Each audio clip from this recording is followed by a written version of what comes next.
नुक्कड़ च ना वड़ जी। चलो हम केक कट करो। बैठो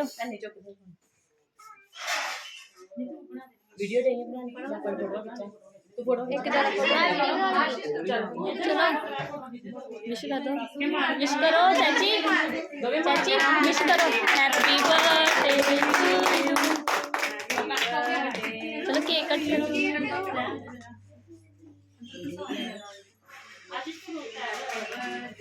to you happy birthday to you.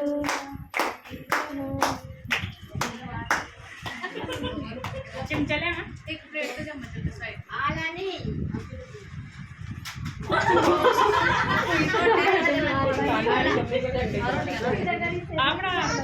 इधर देखो चाचू, देखियो मेरे वाल भी तो इधर देखियो देख लो जो 1 मिनट प्लीज लवली 1 मिनट ले सकते हो नहीं टिश्यू पेपर भी चाहिए हां ਉਹ ਕਿੱਥੇ ਦਾ ਡੈਡੀ ਕਿੱਥੇ ਆ ਉਹਨੇ ਕਿਹਨੇ ਬੜੇ ਰਾਜਾ ਢੋਲੇ ਬਾਜੀ ਕਮੀ ਉਹ ਆ ਜਾਓ ਉਹਨੂੰ ਕੱਲੀ ਪੁਰਾਣੇ ਦੂਜੇ ਨੂੰ ਬਣਾ ਕੇ ਹਾਂ ਦੂਜੇ ਪ੍ਰਾਣੇ ਦਾ ਨਾਂ ਕੀ ਉਹ